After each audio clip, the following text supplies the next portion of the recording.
Hello friends, আজকের ভিডিওতে discuss করব টাইপস অফ ভোকাবুলারি নিয়ে। দেখুন, ভোকাবুলারি বিভিন্ন ধরনের হয়, কিন্তু আজ আমি মূলত 3 ধরনের ভোকাবুলারি নিয়ে আলোচনা করব। এই ভোকাবুলারিগুলি হলো অ্যাক্টিভ ভোকাবুলারি, তারপর প্যাসিভ ভোকাবুলারি, থিমেটিক ভোকাবুলারি। আর ভিডিও শেষে আমরা জানব যে স্টেপস টু এনহ্যান্স ভোকাবুলারি, কিভাবে আমরা শিশুদের মধ্যে ভোকাবুলারি বুস্ট করতে পারি, ভোকাবুলারি ডেভেলপ করতে পারি, সেই স্টেপস আলোচনা করব। ফ্রেন্ডস, তাই ভিডিওটি আপনাদের জন্য খুব গুরুত্বপূর্ণ। আপনারা আপকামিং সিটেট পরীক্ষার জন্য ভিডিওকে অবশ্যই রেফার করতে পারেন। এছাড়া আপনি বিএডের এন্ট্রান্স পরীক্ষা, ডিপ্লোমা ইন এলিমেন্টারি এডুকেশনের এন্ট্রান্স পরীক্ষা, অথবা আপনি যে কোনো লেভেলের যদি টিচার হন তাহলে ভিডিওকে অবশ্যই দেখবেন। আপনি যদি প্যারেন্ট হন তখন আপনি অবশ্যই ভিডিওকে দেখবেন, কেননা ভোকাবুলারি বিল্ড আপ খুব গুরুত্বপূর্ণ ফর ইয়োর চাইল্ড। তো চলুন শুরু করি আজকের ভিডিও ডিসকাশন। প্রথমে আমরা ডিসকাস করব অ্যাক্টিভ ভোকাবুলারি কি। দেখুন, অ্যাক্টিভ ভোকাবুলারি আবার প্রোডাক্টিভ ভোকাবুলারি নামেও পরিচিত, আর প্যাসিভ ভোকাবুলারি রিসেপটিভ ভোকাবুলারি নামেও পরিচিত। আপনারা যদি সিটেট পরীক্ষার প্রিভিয়াস ইয়ার কোয়েশ্চেন পেপার দেখেন, তখন কোনো কোয়েশ্চেনের অপশনের মধ্যে আপনি অ্যাক্টিভ ভোকাবুলারি, আবার কোথাও কোথাও প্যাসিভ ভোকাবুলারি লেখা পাবেন, আবার কখনো আপনি থিমেটিক ভোকাবুলারি এই টার্মও পাবেন। তাই এই টার্মগুলিকে জানা খুব গুরুত্বপূর্ণ। চলুন দেখে নেই হোয়াট ইজ অ্যাক্টিভ ভোকাবুলারি। দেখুন, active or productive vocabulary contains words that we can use in speaking and writing. Active vocabulary সে ধরনের শব্দভাণ্ডার যে শব্দগুলি আমরা কথা বলার সময় এবং লেখার সময় ব্যবহার করতে পারি। আর মনে রাখবেন, যেহেতু এখানে কথা বলার দক্ষতা আর লেখার দক্ষতার কথা আছে, তো কথা বলার দক্ষতা আর লেখার দক্ষতা কোন স্কিলের অন্তর্গত? প্রোডাক্টিভ স্কিলের অন্তর্গত। মানে কোনো কিছু কথা বলে, কোনো কিছু লিখে আমরা প্রডিউস করতে পারি, নিজের থটকে, নিজের থিঙ্কিংকে আমরা এক্সপ্রেস করতে পারি। তাই এটাকে প্রোডাক্টিভ বা অ্যাক্টিভ ভোকাবুলারি বলা হয়। অ্যাজ ফর এক্সাম্পল, এখানে উদাহরণ দেখুন, যেমন ডে টু ডে লাইফে ইউজ করি এমন কতগুলি শব্দ এখানে আমি এক্সাম্পলে রেখেছি। Go, play, read, walk, write, teacher, student, boy, এ ধরনের শব্দ ভেরি ইজি। আপনি যে কোনো ছাত্রছাত্রীদের জিজ্ঞাসা করুন, দে ক্যান আনসার। ঠিক আছে, কেননা এগুলিকে ডে টু ডে লাইফে আমরা ইউজ করে থাকি এবং এগুলির মিনিং প্রায় প্রত্যেকেই জানে। দেখুন এখানে example, I play football daily, তারপর they go to school everyday, she reads her books attentively. তো এগুলি দেখুন আমরা সেন্টেন্সে প্রয়োগ করে দেখালাম। এভাবে সেন্টেন্সে প্রয়োগ করার ফলস্বরূপে ছাত্রদের, শিশুদের মনে ভোকাবুলারি গেঁথে যায়, মানে ভোকাবুলারি লং টার্ম মেমোরিতে চলে যায়। এবার দেখুন প্যাসিভ ভোকাবুলারি। প্যাসিভ ভোকাবুলারিকে রিসেপটিভ ভোকাবুলারি বলা হয়। কেন বলা হয় এখন আমরা জানব। Passive or receptive vocabulary consists of words that we recognize and understand when reading a text or hearing them in speech. আমরা যখন কোনো পাঠ পড়ি, কোনো টেক্সট পাঠ করি, রিড করি, অথবা কোনো লেকচার বা কোনো স্পিচ বক্তব্য শুনি, তখন আমরা কতগুলি শব্দ এমন পাই যে শব্দগুলি আমরা রিকগনাইজ করতে পারছি, আমরা বুঝতে পারছি, এগুলির উচ্চারণ আমরা ধরতে পারছি। ঠিক আছে, কিন্তু এগুলির যে এক্স্যাক্ট মিনিং, এগুলি কখনো আমরা সঠিকভাবে ক্যাচ করতে পারি না। এগুলিকে বলা হয় প্যাসিভ বা রিসেপটিভ ভোকাবুলারি। কেননা রিসেপটিভ স্কিল আমরা ল্যাঙ্গুয়েজ লার্নিংয়ে পেয়েছিলাম, ল্যাঙ্গুয়েজ স্কিলসে। তো রিসেপটিভ স্কিলস মানে কি?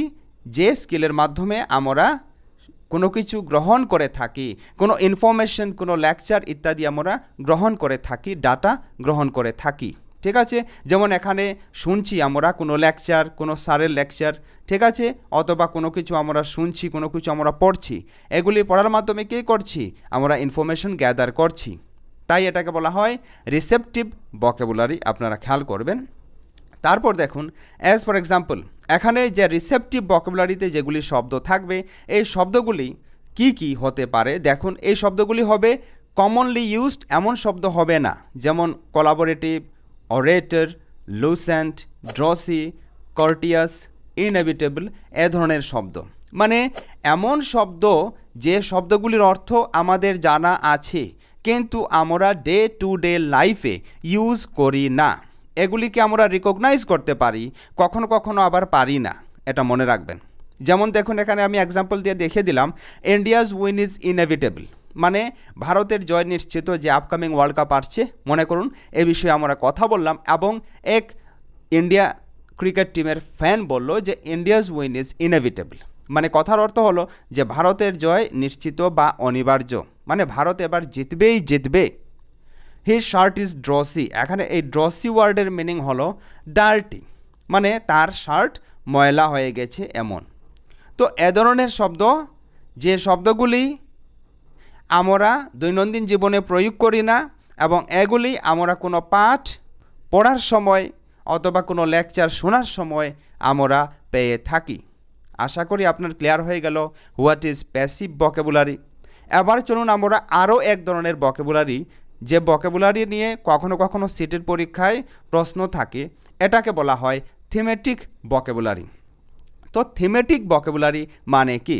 Thematic vocabulary refers to a set of words which belong to a specific theme that is familiar to the learners.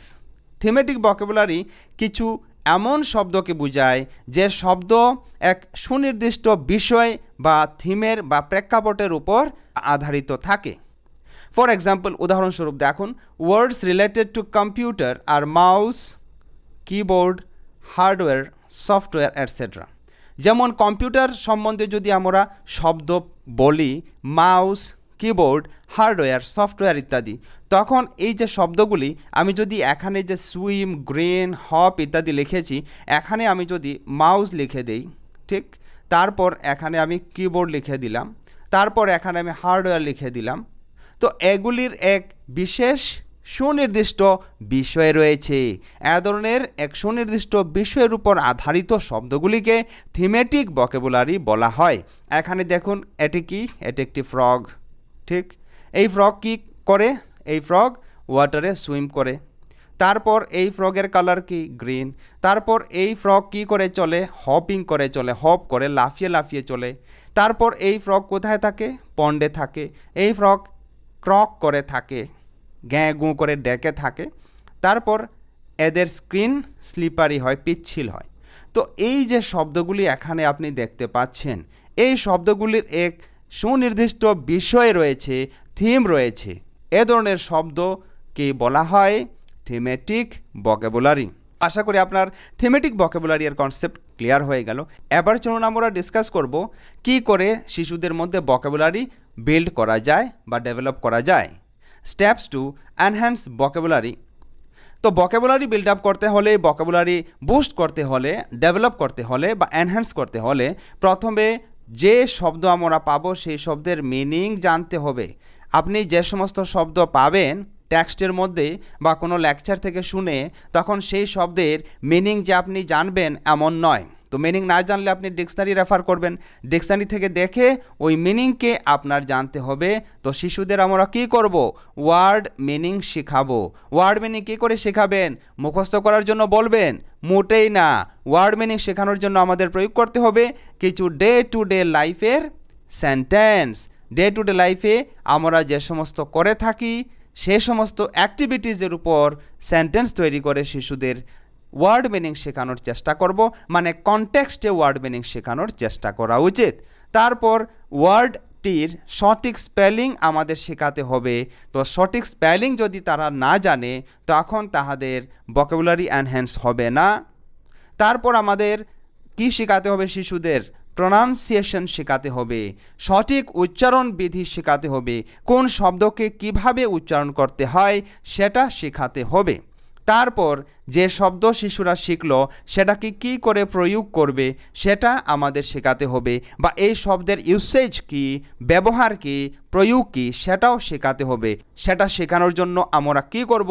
Day to day লাইফে প্রয়োগ করা যায় এমন সেন্টেন্স দিয়ে শিশুদেরকে এই শব্দগুলি শেখাবো। মানে মনে করুন এই যে ইনএভিটেবল আমি বললাম, এই ইনএভিটেবল শব্দ দিয়ে আপনি দৈনন্দিন জীবনে প্রয়োগ করা যায় এমন বাক্য রচনা করিয়ে দেবেন। তো এভাবে করার ফলস্বরূপে ওয়ার্ড মিনিং লং টার্ম মেমোরিতে চলে যাবে শিশুদের, আর শিশুরা খুব সহজে সেটা ভুলবে না। তারপর দেখুন শিশুরা যে শব্দ শিখলো সেই শব্দটি কোন পার্টস অফ স্পিচ সেটাও যেন শিশুরা জানে। এমন অনেক শব্দ রয়েছে এবং অনেক বড়রাও আছেন যারা শব্দ তো জানেন, কিন্তু সেই শব্দ কোন পার্টস অফ স্পিচের অন্তর্গত সেটা জিজ্ঞাসা করলে দে ক্যান নট টেল, তাহারা বলতে পারবেন না। এজন্য যে সমস্ত শব্দ আমরা শেখাবো শিক্ষার্থীদের, সেই শব্দগুলি কোন পার্টস অফ স্পিচের অন্তর্গত, সেটা কি নাউন অথবা অ্যাডজেক্টিভ অথবা ভার্ব অথবা অ্যাডভার্ব, সেটাও আমরা শিশুদের শেখাবো। যেমন এখানে শব্দ দেখুন অ্যামিকেবল। অ্যামিকেবল এই শব্দের অর্থ হলো ফ্রেন্ডলি, মানে বন্ধুত্ব সুলভ। তো এই বন্ধুত্ব সুলভ এই শব্দটি কি, শিশুরা এখানে প্রথমে শিখবে ওয়ার্ড এর মিনিং, তারপর ওয়ার্ডের স্পেলিং, তারপর শিশুদেরকে প্রয়োগ করে দেখাবো এবং শেখাবো যে এই শব্দটি কি, এটি একটি অ্যাডজেক্টিভ। কেননা অ্যামিকেবল এই শব্দ দ্বারা একজন ব্যক্তির নেচার বা প্রকৃতি কোয়ালিটি বোঝায়। লুসেন্ট এই শব্দের অর্থ হলো ব্রাইট, উজ্জ্বল, এটি আরও একটি adjective. This light is very bright আমরা বলতে পারি। বা অ্যামিকেবল শব্দের সাথে আমরা বলতে পারি Ram is a amicable student. তারপর দেখুন ডিসডেইন। ডিসডেইন শব্দের অর্থ হলো নেগলেক্ট বা অবহেলা করা। তো অবহেলা বা নেগলেক্ট মানে হলো নাউন। তারপর দেখুন ইকুয়েবল। ইকুয়েবল শব্দের অর্থ হলো ব্যালেন্সড, মানে সুষম, এটিও একটি অ্যাডজেক্টিভ। তো এভাবে যদি আমরা শব্দ শেখাই তখন সে শব্দ শিশুদের লং টার্ম মেমোরিতে যাবে, শিশুরা অনায়াসে ভুলবে না, শিশুরা নিজেদের দৈনন্দিন জীবনে এ ধরনের শব্দ প্রয়োগ করবে। আর এগুলি যদি তাহারা ডে টু ডে লাইফে প্রয়োগ করে তখন এই শব্দগুলি শিশুদের চলে যাবে অ্যাক্টিভ ভোকাবুলারিতে এবং শিশুরা সেটাকে আর ভুলবে না, প্রয়োগ করতে পারবে। তো ফ্রেন্ডস, ভিডিওটি আপনার কেমন লাগলো? ভিডিও সম্পর্কে আপনার কোনো অভিমত থাকলে অবশ্যই আমাদের কমেন্ট বক্সে লিখে জানাবেন। আজকের ভিডিও এ পর্যন্তই। পরবর্তী ভিডিওতে নতুন টপিক নিয়ে আলোচনা করব। ততক্ষণ পর্যন্ত আপনি সুস্থ থাকুন, পড়তে থাকুন। জয় হিন্দ।